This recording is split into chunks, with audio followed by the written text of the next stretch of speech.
Om Namah Shivaya, Om Namah Shivaya. Om Namah Shivaya, Om Namah Shivaya.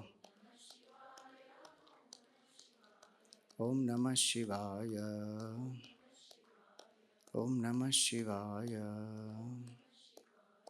Om Har Har Namah Parvati Pataye Har Har Mahadev.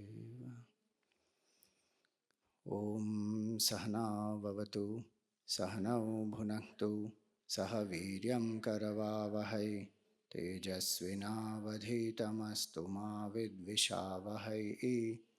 Om Shanti Shanti Shanti. Om Sadashivasamarambham Shankaracharya Madhyamam Asmadacharya Paryantam Vande Guru Paramparam. Om Shri Tapovana Paramagurave Namaha. Om Shri Chinmaya Sadgurave Namaha. Om Shri Gurubhyo Namaha. Om Samastajana Kalyane Niratam Karunamayam Namami Chinmayam Devam Sadgurum Brahma Vidvaram. Hari Om, salutations to all. So once there was a man, he went to a doctor and he told the doctor, "Doctor, if I touch my head, it pains. If I touch my shoulder, it pains. If I touch my heart, it pains. If I touch my stomach, it pains. If I touch my thighs, it pains. Do I have some rare disease, doctor?" He said, "No, you have a broken finger."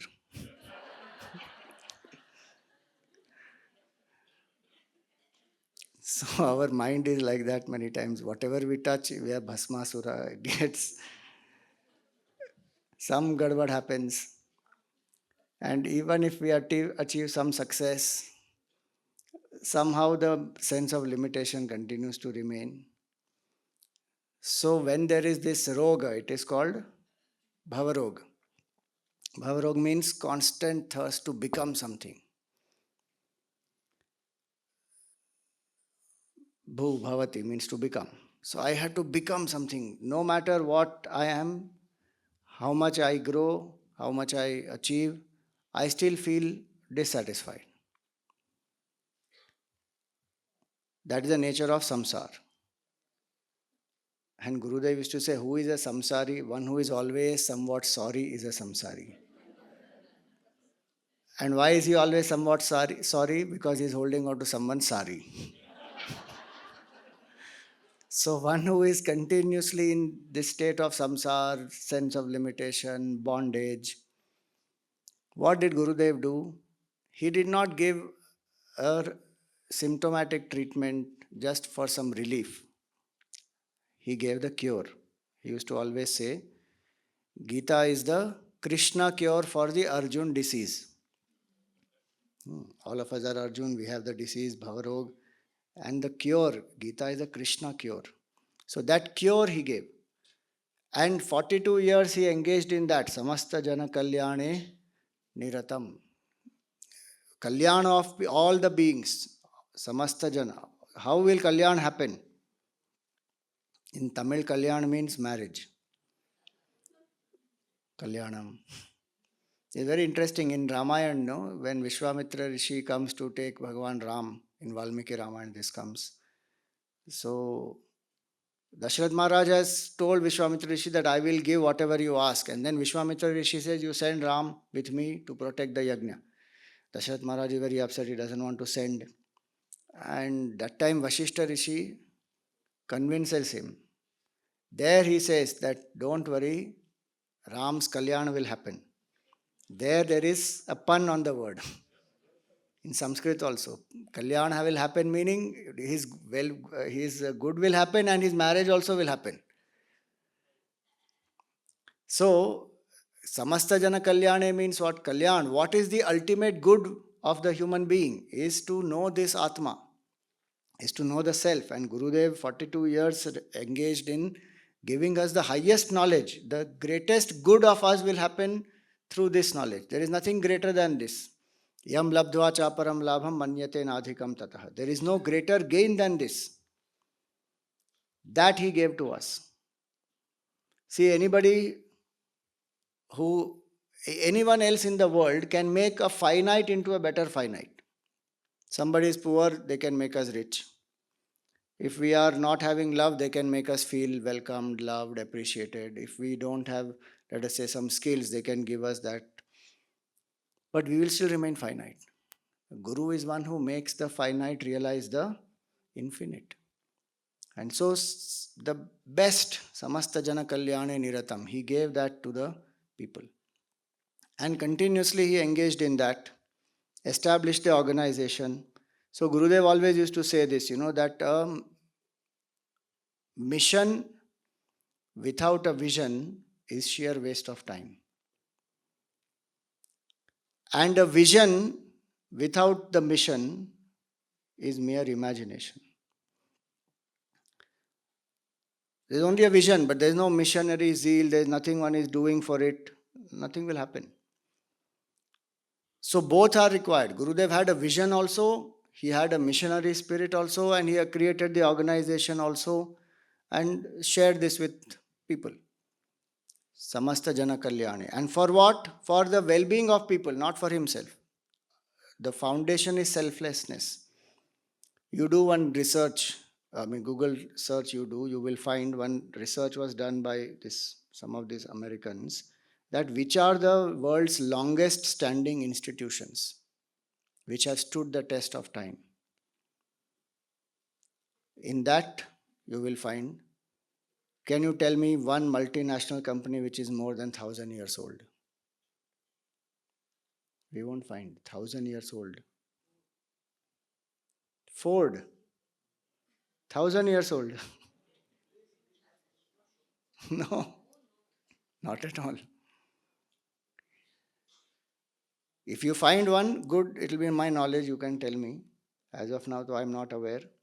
But Shankaracharyaji's institutions, if we consider his dating to be 700 CE, which is actually not, he is BCE only, but many people still think today is 700 CE. Even then it is 1200 years plus, the Shankara Mathas. Jesus did not go to any IIT, Shankaracharya didn't go to IIM, ISB, any of these places. But the institutions they have founded are standing even today, doing so much of service. Why? Because the foundation is selflessness.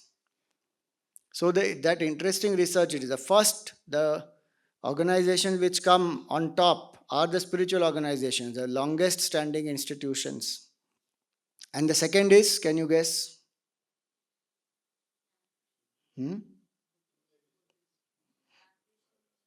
Not Ramakrishna Mission. I'm not talking about specific organizations.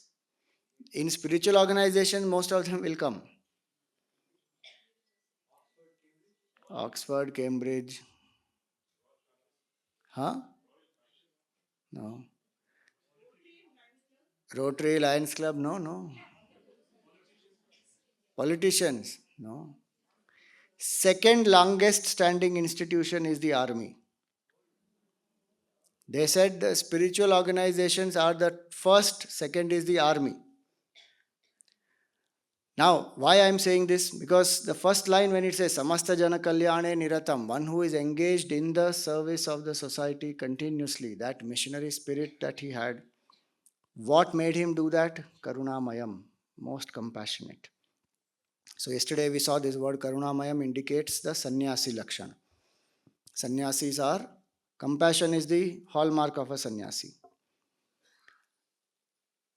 And when a person takes sannyas, one dies. Actually, when we take sannyas, we do our own shraddha also. We do shraddha of the Pitrus first as our duty. We have to finish that. Then we do our own shraddha. Then one takes sannyas. The entity is dead.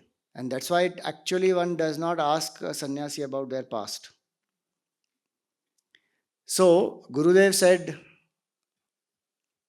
which day Gurudev took sannyas? 25th February 1949. And this is which year of Gurudev Sannyas? Thank you, 75th year. See, this is a very nice picture. Gurudev, very early picture of his. So there he says, it's very small, but I'm just going to read it, that I was born on that Shivratri day. The past of this body and mind has nothing to do with me. So a sannyasi lakshan is this, that titikshavah karunikaha sadhava sadhubhushanaha. That's the lakshan of a sannyasi. So do we feel that compassion that Gurudev had and how he strived for all of us? He came down.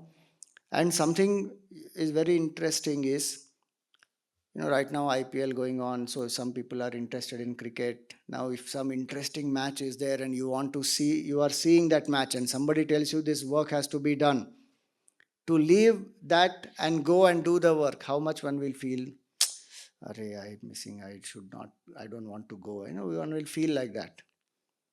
But what the great masters have left and came down, just think about that.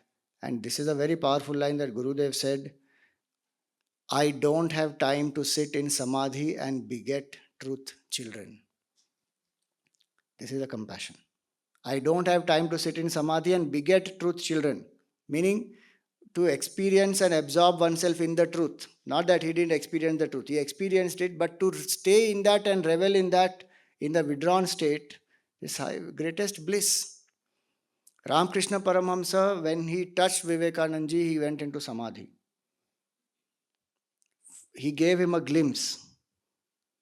When Vivekanandaji came out of that state, he is still not aware of the body. He was walking, there's a pole. He went and hit the pole, but he can't recognize that I have gone and hit the pole. His mind is still absorbed in that higher state. He has come down a conscious level, but the mind is still there, one part. So he's still not having body identification. It took him 3 days to come to body identification, to feel that, okay, this body and this I am here now. And Ramakrishna Paramhamsa then told him that your key, I have the key of your samadhi. I will not allow you to revel in that. You have work to do. Go and do the work. He told him that. People like Gurudev are also like that. They lived in that higher state of awareness in the mountains, in the Himalayas, lived, absorbed, quiet state, experienced. But then the feeling in the heart that I want to share this. This compassion is born from that fullness. And seeing that people are suffering just because they don't have this knowledge. See, if somebody does not have food, we see their physical suffering. Obvious, we help.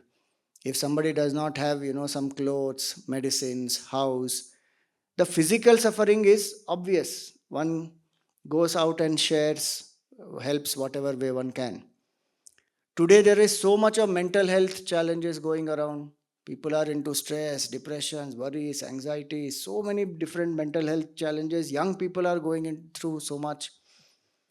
That also is visible. That also is, people commit themselves to go and serve, help, become, mental health experts, coaches, so many things where one can go and serve. Still subtler is the suffering that comes because of lack of direction. When one is not clear what is the direction to take in life, that's an intellectual suffering where one suddenly is lost. One doesn't know what is the direction, why am I doing something, purposelessness. That causes tremendous confusion. And think about it, when the entire societies go through like that, such masters like Gurudev come and give direction to the society. The intellectual directionlessness, I will come to it in the second verse. Gurudev felt that still subtler is the deepest cause of sorrow. And what is that? Ignorance of the self. That I don't know the truth, and because of that I am thinking I am this body, mind and intellect. That ignorance of the self and false identification is the root cause of sorrow. For somebody to identify this is the root cause of sorrow and see very clearly that whole society and in fact the entire world is suffering just because of this ignorance.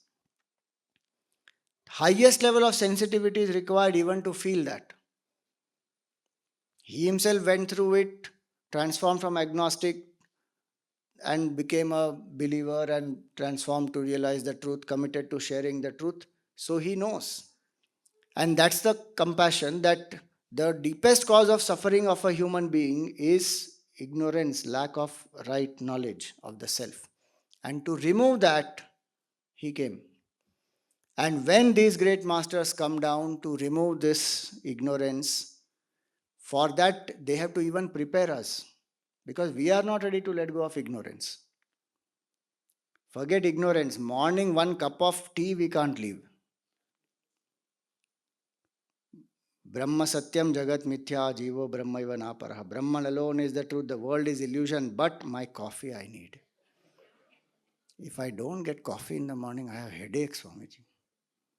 That attachment to that basic few things, in satsang hall there, if you go, when Gurudev's camps used to happen, it used to be in that satsang hall there earlier. And that time, lot of chairs, etc., were not there. So people will come and they will come 15 minutes early and go and sit in the hall where taking support of the pillars. They will all get attached to their pillar. This is my pillar. Why are you sitting here? And they're listening about detachment. So to make somebody detached, very difficult. And so lot of people have criticized and cursed these great masters.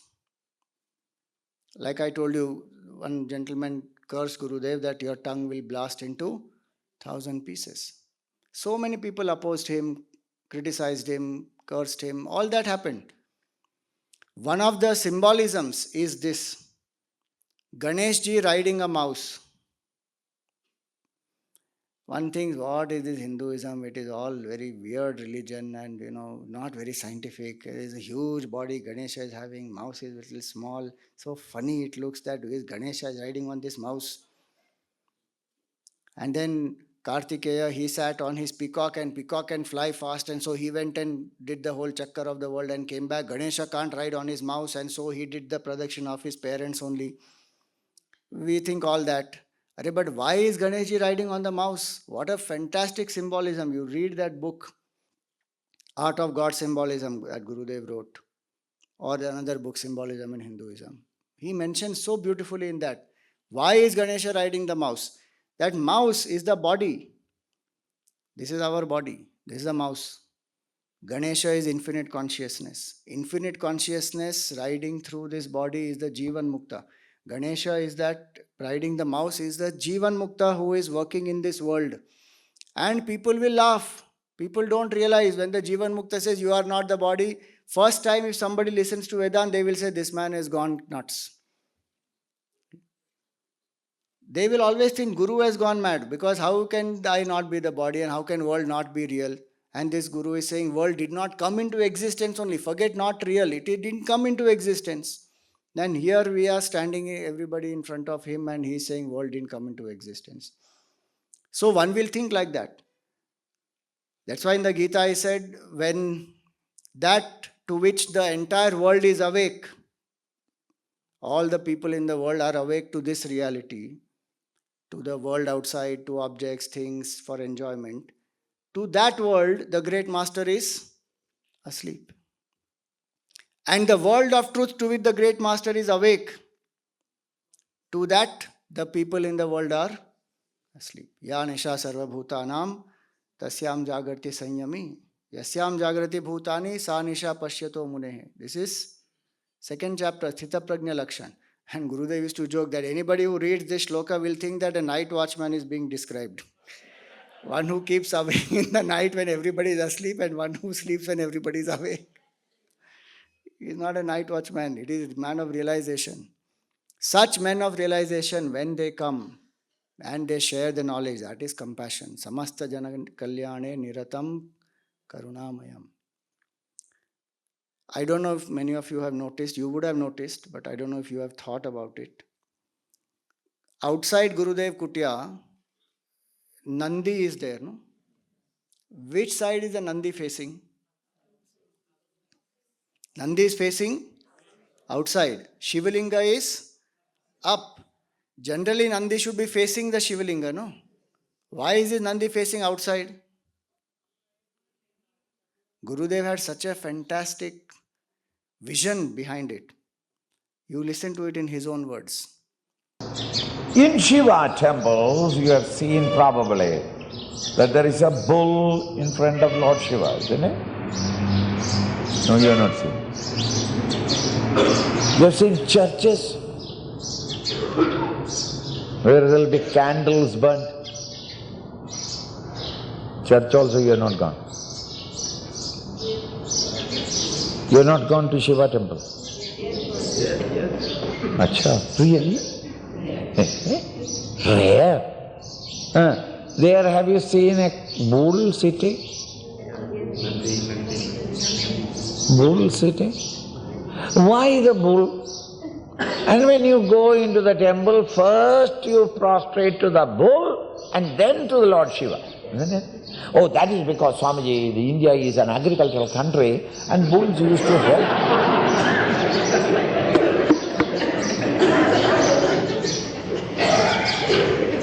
Without bull, agriculture is not possible, therefore we worship the bull. Animal, cattle worship. And these bulls, in front of the Shivalinga or the Shaivite temples, strangely enough, in some temples the bull is turned towards the Lord, and in some temples the bull is tired of the Lord and showed the back to the Lord. Have you seen that? When the bull is turned towards the Lord, that bull is called Nandi. And wherever the bull is turned away from the Lord to the village, it is called Vahana. Vahana, vehicle. Shiva's vehicle. This bull represents you. Bull is lascivious. It never gets satisfied in sex. That is why in a village there is only one seed bull is sufficient for a whole population of cows. So lascivious is the human mind. This vulgar, lascivious human mind in you and I is the bull that has to work from morning till evening. Even you are tired, you are beaten out by the farmer. And even if you're tired, you collapse, they turn your tail and wake you up. Or put fire under you and wake you up. Because you are tired and yet you can't give up. Why? Because because the office is there. If I don't go, manager will take it away. Mind wants more and more and more. And then the mind, you complain that the tension, stress and strain of the modern industrial age. When that lascivious mind turns in steady contemplation upon the Lord, it becomes the Mahapuruša, the man, the saint, the sage, the realized self. Mind turned towards the Lord. The mind and intellect in contemplation, steadily contemplating upon Him. There is a reason why in the Shiva temple we don't go and stand in the center. As in, Balaji. Govinda, Govinda, you can stand right in front. In Shiva temple we don't. We stand on the side and prostrate. Why? Because you should not come between the bull and the Lord, because he is steadily contemplating, and to disturb a man who is contemplating is that you are making a tapasvi fall. It is the greatest sin, the mind that is contemplating. Mind which is generally an animal, lascivious, constantly and endlessly working and putting forth the endeavors to produce wealth and food, enjoyable goods. That is ordinary mind. When that mind turns towards the Lord exclusively, Ananya, with no other name, steadily pleasing, he is the one who has merged with the Lord and realized. And therefore first we prostrate to him, the saint or the sage whose mind has reached him. It is through his grace that we can reach the Lord. And when the mind is thus merged in that infinite state, Nandadi, Nandadi, Nandateva, therefore he is called Nandi, experiencing the greatest bliss. When such a master, having realized the highest, when he turns his face towards the village, the world,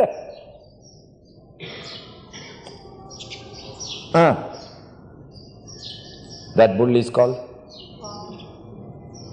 Vahana, vehicle. Lord Shiva has got such a slow vehicle. Only a bull. The bull stands for your mind, the mind of the master. One who has realized. It is such people who come with a prophetic vision to serve the society, where it is not he who is serving the society. He is only a vehicle for the Lord, the infinite Shiva, to ride on. It is not he, the ego, that is functioning thereafter, but it is the Om reality that is functioning through him. He is only a vehicle. Nandadi, Nandadi. Such a nice interpretation. No? Nowhere you would have heard this. What Gurudev gave and how he demonstrated it. Now, when he put the Nandi outside facing that way, that is his vision and he is living that. So if Nandi is the Vahan there, who is Shiva? Gurudev himself is Shiva, who comes out from his kutia, goes out, serves the whole society. Samasta jana kalyane niratam karunamayam. So people can criticize, that Ganesha on the mouse. Chandra looked at Ganesha riding the mouse and smiled, laughed, made fun of him. And so he was cursed. And so on Chaturthi day, Ganesh Chaturthi day, one does not see the moon.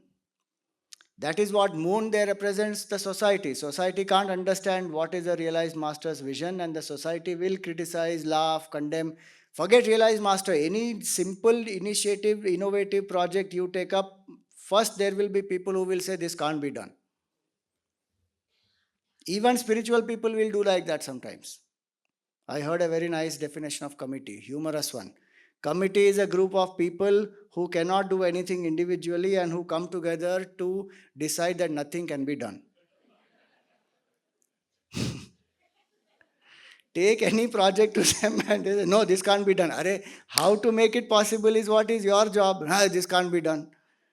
The people will be like that even for ordinary projects. What to talk of realized master? They can't even understand from which state he or she is operating and what they want to do. But that is compassion. They will still continue to serve. So, samasta jana kalyane niratam karunamayam. So when we say as a sannyasi, what is that to live a Chinmaya life as a sannyasi?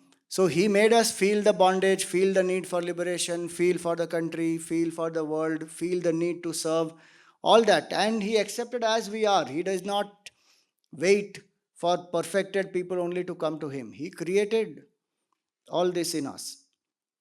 And so, to live in love, compassion, and gratitude is the Chinmaya life.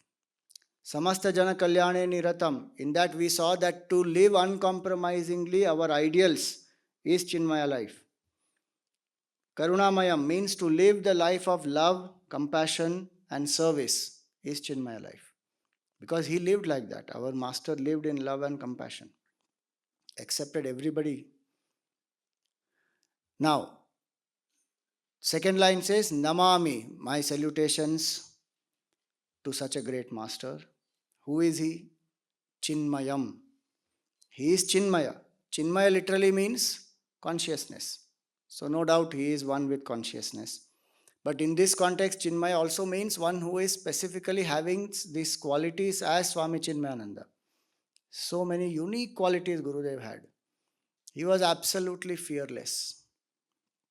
No fear at all. Once there was a procession in which he was in the front and there are people behind him and they are going from one particular temple to a Yagnashala. Procession is there, and suddenly this temple elephant got mad and he started charging. So many people who were there with Gurudev, they all just ran. Gurudev stood there, fearless. The elephant came charging, he just stood there, fearless, absolutely. Elephant came down, sat quietly. Then all these other people came back. And Gurudev looked at all of them and he said, Brahmana Santu Nirbhayaha.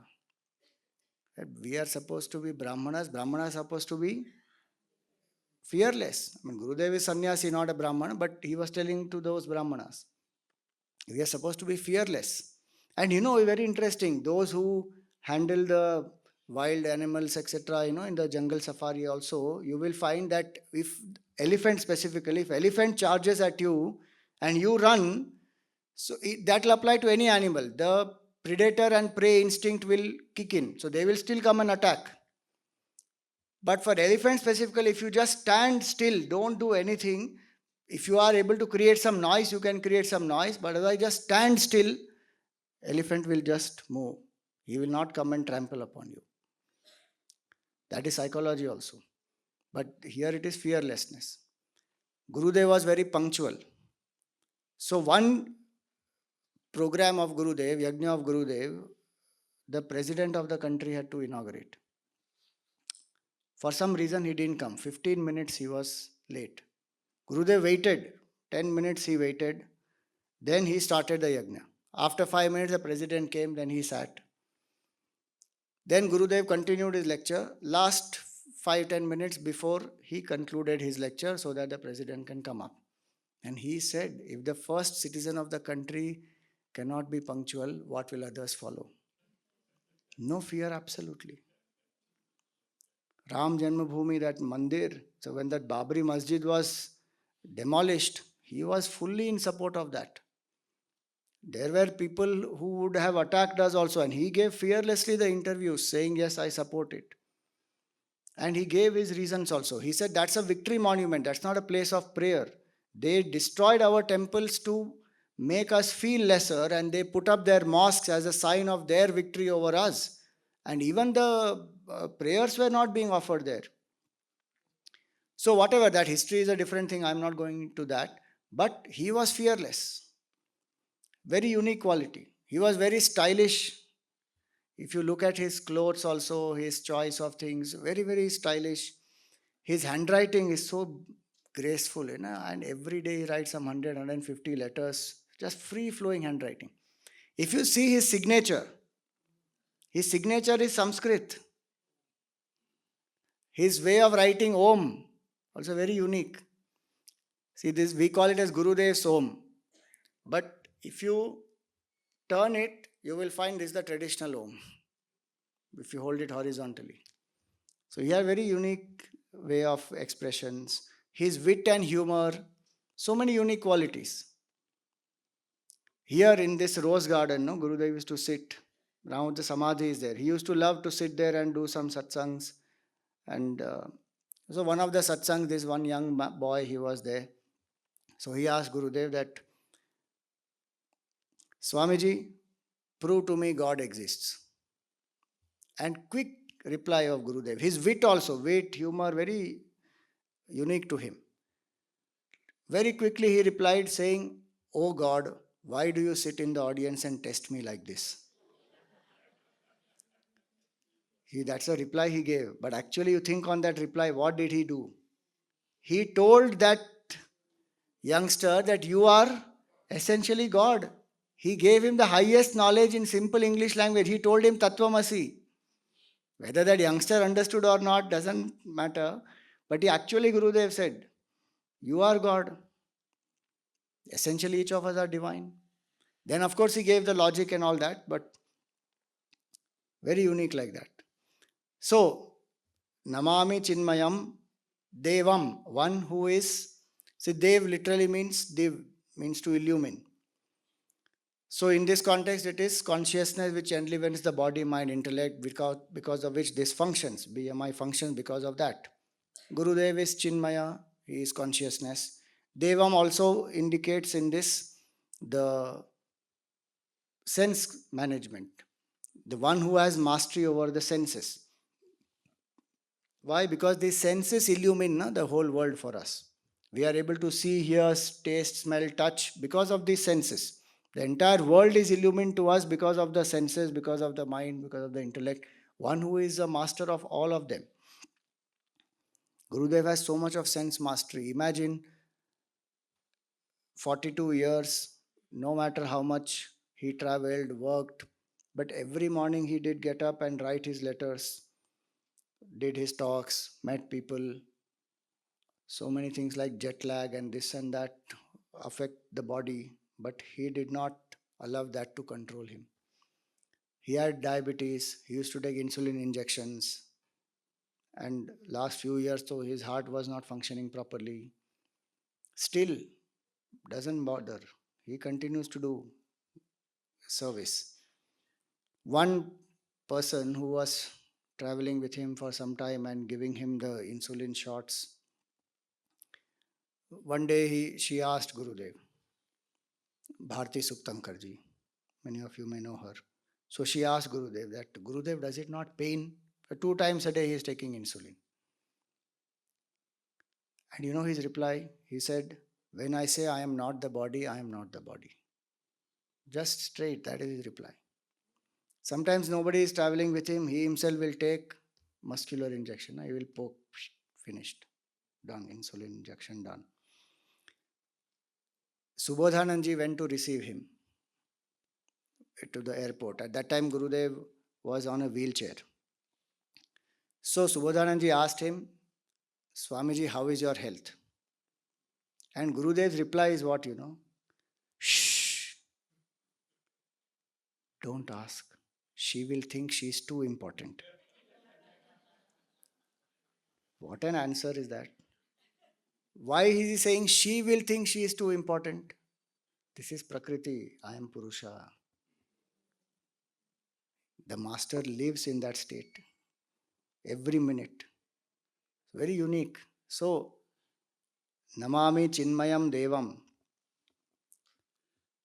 Sadgurum, who is my teacher. Okay, before I go into that, Chinmayam Devam. So, one of the beautiful qualities of Gurudev is also that he keeps smiling. You will not find him in tension. Oh, there's so much of work to do and so many projects, and sometimes funds are not there and people are not there, volunteers, it is running on, but no tension at all. He used to read Asterix comics, were very dear to him. So he would read Asterix comics. He would see tennis. He himself was a tennis player. So before one important meeting where some crores of rupees have to be raised, any of us would be sitting and strategizing and planning and what to do and what presentation. And nowadays with all this PPT, this, that, he was seeing one tennis match And then he got up after that, went to the meeting, sat in the meeting, and the president was sitting there. So he said, President, sir, how much will you give? Now, President sir has to answer what he will give. But what did Gurudev do first? He said, This is what I have brought in. Now, President sir, tell what will you give? 10 minutes, talk, talk, talk. Whoever people were sitting there, some industrialists and influential people and all that. Full fundraising over in 10 minutes. No tension at all. Somebody asked, one air hostess, in the plane, they tell everybody, have a nice day, thank you very much, and all that. So she said to Gurudev also, thank you very much, have a nice day. So he said, how? He stopped and he said, how? Very witty. He always keeps laughing, smiling, makes people laugh. And how much he used to, his humor and his storytelling, such unique things. So, what is Chinmaya life? To live in fearlessness, to live in detachment, to live in that spirit of joy and happiness. That is Chinmaya life. Otherwise, we are living in cribbing, complaining. This is not there, that is not there. Whatever has to be done, we do the work, we keep improving. But deep down, one should feel happy. Then that is Chinmaya life. So, Namami Chinmayam Devam, to live in sense mastery, not to be a victim of our senses. Gurudev always said, if you read his very initial books, Self Unfoldment, Kindle Life, in that he defines brahmacharya. What is brahmacharya? It is not just abstinence from carnal pleasure, it is moderation in all sense engagements. And there he says that what is the vision of our rishis? Eat the food, let not the food eat you. Drink the drink, let not the drink drink you. That sense mastery one must have. So, to live in sense mastery, one should ask oneself, what are the things that I am so dependent on that without which I can't be happy, especially at sensory level? And cultivate detachment from that. No attachment to Gurudev in Gurudev. On Shivratri day, he will not take medicine. He has high diabetes, but he will not take medicine, he will not take insulin, nothing. So somebody asked Gurudev that, Gurudev, you have to take medicine. He says Shiva doesn't have diabetes. And Shivratri day in Powai, when he used to be there, he will go down below his bedroom. There is one meditation room. He will go there, he will sit and he will meditate, and he will come out in the evening, 6 o'clock Aarti. When 6 o'clock he will come out, 6:30 Aarti. So he will come out. And people who have walked behind him, he will tell people, don't touch me. On Shivratri day, you cannot touch him. People who have walked behind him, their feet burns. If they put their feet in the same place where Gurudev walks, their feet will burn. So very unique, lot of control on the body. One person, they do this energy measurement. So they will take any part of the body, especially hair and all that, and they will measure what is the energy level of this person. So this one person took the hair of Gurudev and he did the measurement. The measurement was very weird. He said that as per the measurements, Gurudev should have been dead by now. But his energy levels are so high that that the energy meter that he has, that he can't measure in that. It has gone beyond that. So he was surprised. He said, what is this happening? But that was Gurudev.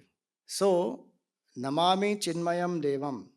Salutations to the one who was consciousness, who is master of the senses, Sadgurum, who is the teacher of the truth, who brings the knowledge of the truth to the masses.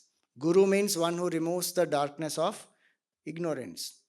Gukaro andakarasya drukaro tan nivarakaha. Guru Gita gives the definition of Guru. So, who is a Guru? Guru is one who removes the darkness of ignorance. That's the simple meaning. Today, people use the word Guru for anything. Management Guru, sports Guru, yoga Guru, dance Guru, that way. And in Hindi, people use Guru as somebody who is very cunning.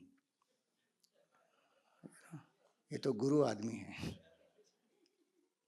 So they use word guru very loosely, but actually the word guru means one who realizes the truth and who removes. And Sadguru is one who removes the ignorance of Sat.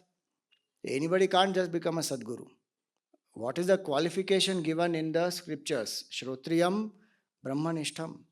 That person who is well versed in the truth, well versed in the scriptures, and who has realized the truth. That person is a Sadguru.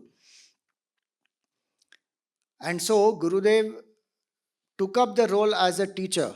Very inspiring was Gurudev as a teacher, very unique teacher, who came down to the level of the audience, no matter who the audience is, small children, youngsters, elders, vanaprasthis, anybody, and who could give the highest knowledge in the most simplest of terms, as well as in a most powerful way, very logically explaining, with lot of other examples, making it relevant to our life. That was his greatness.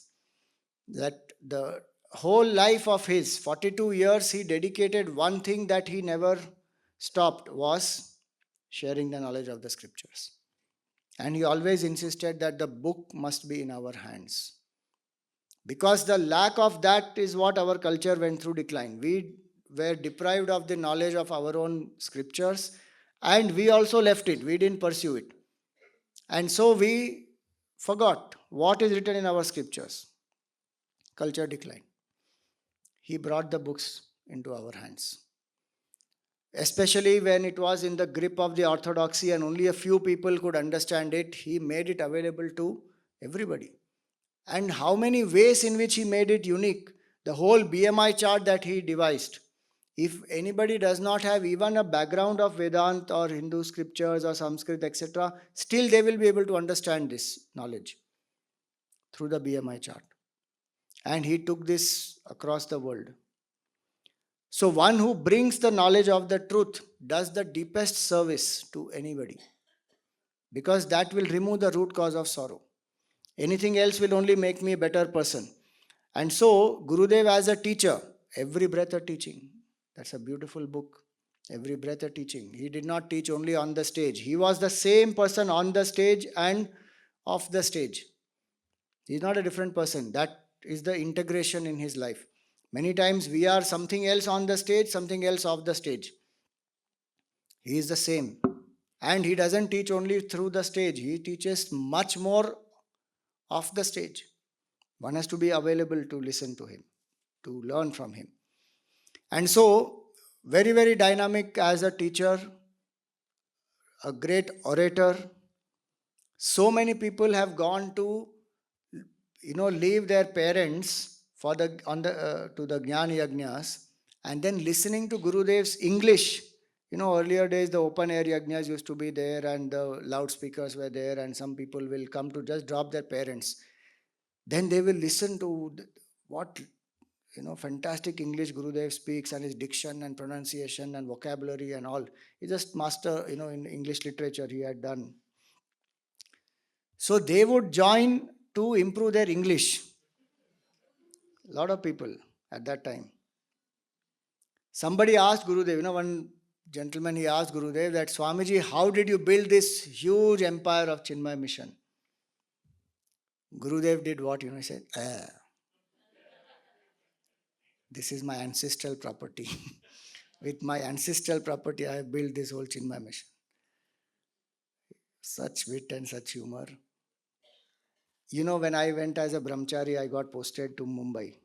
And I say that I'm not posted to Mumbai, I'm pasted to Mumbai. 23 years I've been there. So when I went, I was in South Mumbai first. So there is this American consulate. And this American consulate conducts this public speaking courses. Yeah, it is called public speaking courses only. Yeah, how to speak in front of public, right? So one, Indo-American Society. They used to teach. One gentleman was there. I think his name is Vishwanathan ji. Yes, Vishwanathan. So he came and met me. I was doing some class, so he also came, attended. And then he said that we show the videos of Swami Chinmayanand ji for people to know how you should be an orator. He had heard Gurudev and he used to show that this is how you should speak, this is the confidence, this is the fearlessness, this is the pronunciation, this is the vocabulary, and so many nice points, he used to. So many people used to come only for that, but then they will get hooked on to the knowledge that transforms their life. So, what a dynamic orator! He goes on the stage, he roars like a lion. Nobody will know it even till his last moments whenever he spoke, unless somebody has told them, they will not know that his heart is working only 16%. He will go and roar like a lion.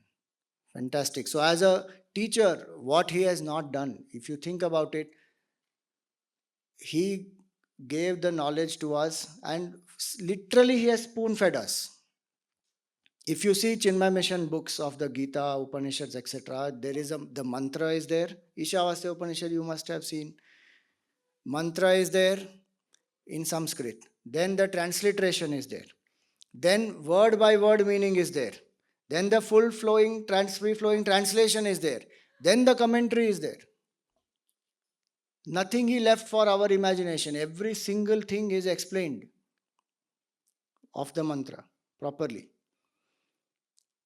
Whole scheme of study he gave. Which book you should study after what, so that we have a systematic understanding of these scriptures. And dosage also he has given. If you see in the study scheme, 2 pages, 5 pages per day, like that, he has given the whole study scheme is there. And autographs that he used to give to people. When afterwards the yajna, people used to go to him, Gurudev used to write the autograph and give. He says 2 verses daily for a whole year. If symptoms persist, repeat the dosage. He used to give autograph on the Holy Gita like that. How much spoon feeding he has done.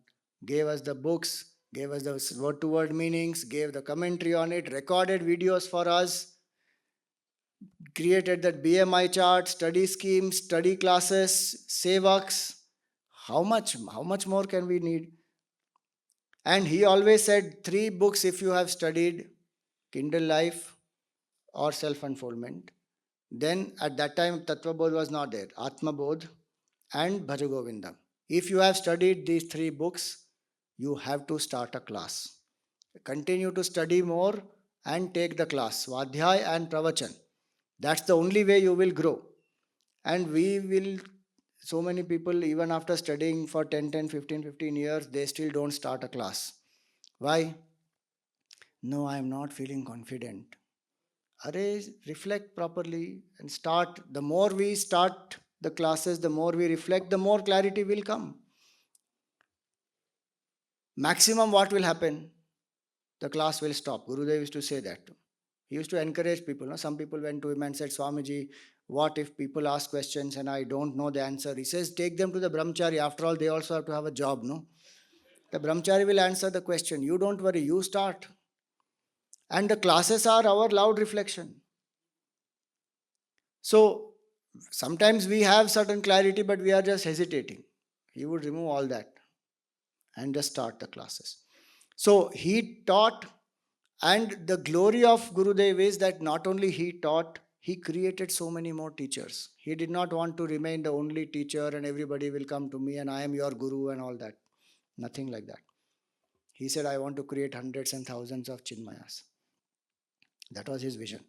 And so, as a teacher, he said very nicely, as a teacher, I have given you all you need.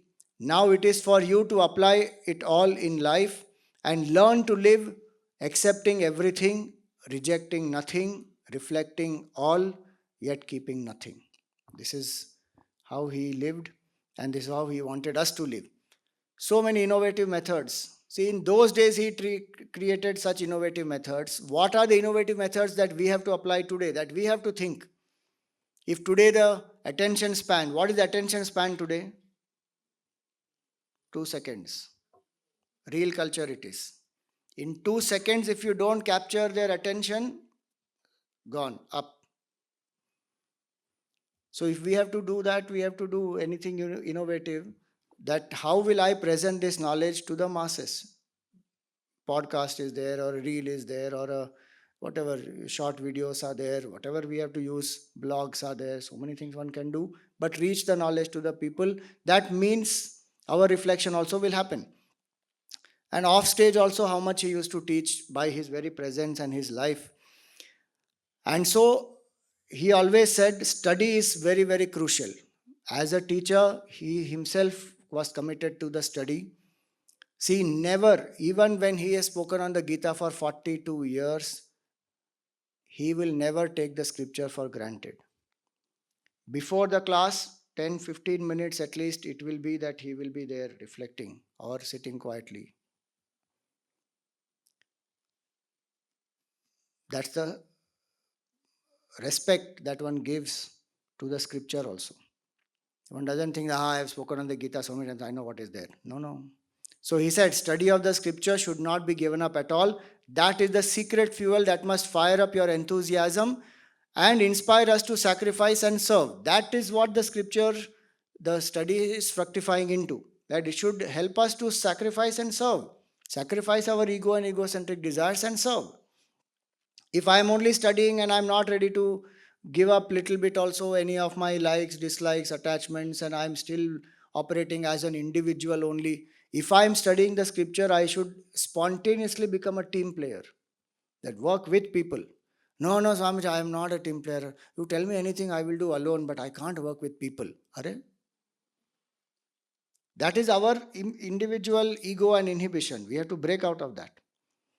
Study will help us to do that. So study, sacrifice, and serve. So he said, be regular in your daily anushtan and prayers. See, this is taken from a book called Practice of Vedant.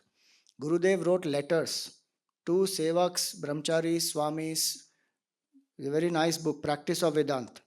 And regularly he wrote those letters, once in a month, once in 2 months, a series of letters to guide people how to apply Vedant in their life. Fantastic letters they are. So, there he says this. The first letter only he says this, that be regular in your daily anushtan and prayers. Every single day. He's not only studying the scripture. I have to do my sadhana, nama japa or bhajan or puja or whatever it is. That sadhana has to happen. The glory of your sadhana alone can give that little charm which attracts everybody. In other context, he said that if you have not done your sadhana, that day your words will not have the wings to touch the heart of the listener. So, daily sadhana. A teacher is one who will encourage us to study, who will encourage us to do the sadhana, and whose life itself is a demonstration of study and sadhana. And Gurudev was like that. So, commitment to regular study, living, and sharing the teachings is the Chinmaya life. Am I committed to that or not? That's what I have to ask. If I am a Chinmaya mission member, how regularly am I studying? Once a week at least, so one study class I have to attend. And if I can take, I should take one. It need not be only for elders. It can be Shishu Vihar, Bal Vihar, Yuva Kendra class, anything. And today there is so much material available. Bal Vihar portal is there, Shishu Vihar portal is there, on which so much of material has been put. There are Sevak training programs, many things available. Imagine in Gurudev's time, nothing was there and he created the whole thing. Much more enthusiastic people were fired up by his vision and they started taking classes. That's what one has to do. So, Sadgurum, last word is Brahmavid Varam, the best amongst the knowers of Brahman. A person who has realized Brahman becomes Brahman, is what the Upanishad says. Mundaka Upanishad says, Sayoha Vaitat Paramam Brahma Veda Brahmaiva Bhavati. Whoever knows Brahman becomes Brahman. That happens only in this Vedanta. Luckily, it doesn't happen in anything else. You learn chemistry equation, you become that chemical. Terrible it will be. If I learn physics, I become the law of gravity. Here, the knower of Brahman becomes Brahman, because we are essentially that Brahman only. But Gurudev never went around saying, I am realized, I am realized, I am realized. When somebody asked, are you realized? He gave a very witty answer. He says, no, I am waiting for you. Some other place he said, I am waiting at the gate. We will all enter together. And one reporter asked him very early, in one train he was traveling, one reporter asked him, Swamiji, are you realized? Now think about it. If he says he is realized, the reporter will say he is going on claiming that he is a realized man. He thinks he is a God man. The reporter will pull his leg. If he says, I am not realized, he says, if you are not realized, then why are you going on telling everybody about realization? See, Gurudev himself was a reporter, so he knows from where reporters come, how they put some questions and trap sometimes. So to that reporter, he said, he who knows does not know, he who does not know knows. This Kenopanishad line, avijñātam vijānatam vijñātam avijānatam. Then he explained that whole mantra. That reporter is sitting there.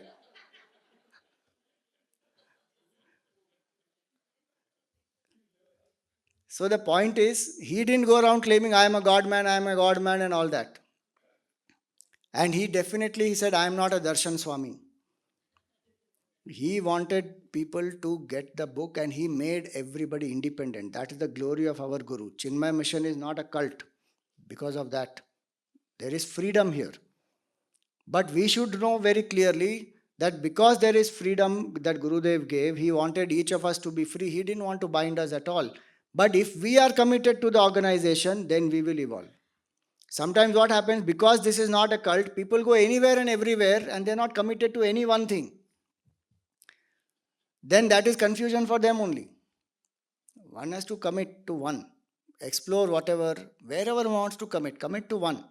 In our culture, it is said, Ek Panth, Ek Mantra, Ek Granth, Ek Sant. If we can find this and get committed, our evolution will be very fast. Ek Panth, which is my path? Bhakti Yoga, Karma Yoga, Jnana Yoga, Integral Yoga, whatever it is. One. Ek Panth, Ek Mantra, only one. Maximum is two allowed, which is Gayatri Mantra and Ishta Mantra. Not more than that. Ek Panth, Ek Mantra, Ek Granth. You may read many books, but this is my special book, my dearest book, and I commit myself to living this particular scripture. Ek Granth and Ek Sant. Sadguru should be one. We may learn from different people, but such and such person is my Sadguru. Done. Committed. Then live by that vision. So Brahma Vidvaram, one who is a knower of Brahman, becomes one with Brahman. Very rarely Gurudev spoke about this. He said so nicely, Chinmaya's work is dedicated to the Shruti, that is the scriptures, that told me what the reality is. To Swami Tapon Maharaj of Uttar Kashi, who guided me to the end and pushed me into the beyond. And to Sadgurudev Swami Shivanand Maharaj of Rishikesh, who showed me in his life how to live and act in God as God. Very rare occasion he has said this. But even there, what did he say? My work is dedicated to the Shrutis, to Tapon Maharaj, to Swami Shivananji. This is the parampara. When we go to any teacher, we have to first see which parampara. Is there a parampara or not? Otherwise, each one is projecting themselves only. Which parampara? And what is the intent finally? Is the intent selfless or not? When we don't see the intent properly, we get carried away by some external show and miracles and this and that. At some point in time, then there will be disillusionment. Is the person making me independent or not? Is that person making me more capable of reflecting, peaceful, encouraging self-control, sadhana, all that? Then that is the quality of a teacher. So we have done the first shloka. And we will conclude here today. Established in consciousness, Gurudev acted out of that. When they asked Gurudev to describe Tapon Maharaj, he said this, in whom I became silent. What a powerful line it is. In whom I became silent. Meaning that small I, gone, silent. And another place he says, I am unborn. If at all I exist, it is in your imagination. I am unborn. If at all I exist, it is in your imagination. From standpoint of consciousness, it is unborn. Gurudev identifies with that. His Tithi birthday is Ram Navami Day. 1916 Ram Navami Day he is born.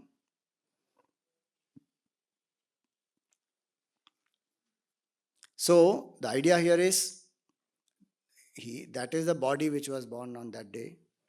As we said, he said that the past has nothing to do with me. He lived with that idea, with that attitude. So to strive for self-realization with single-pointedness and live as consciousness is Chinmaya life. There is no greater tribute that we can offer to Gurudev except realizing the absolute truth. The entire sacrifice of Gurudev is worth it only if I realize the truth. Because for what did he do everything? For us to know the truth. The whole organization also is created only for that, not for anything else. Everything else is a subsidiary, secondary means to help in realizing the truth, to help to purify the mind, to unify the mind. Then we transcend the mind to realize absolute truth. So, what is that which I can offer to Gurudev? The best I can offer to Gurudev is know the truth.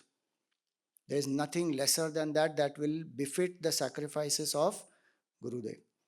And so, if that is my conviction that I am committed to realizing the truth and I will leave no stone unturned, I will not give up and compromise in sadhana, because in this life, here and now, I have to realize.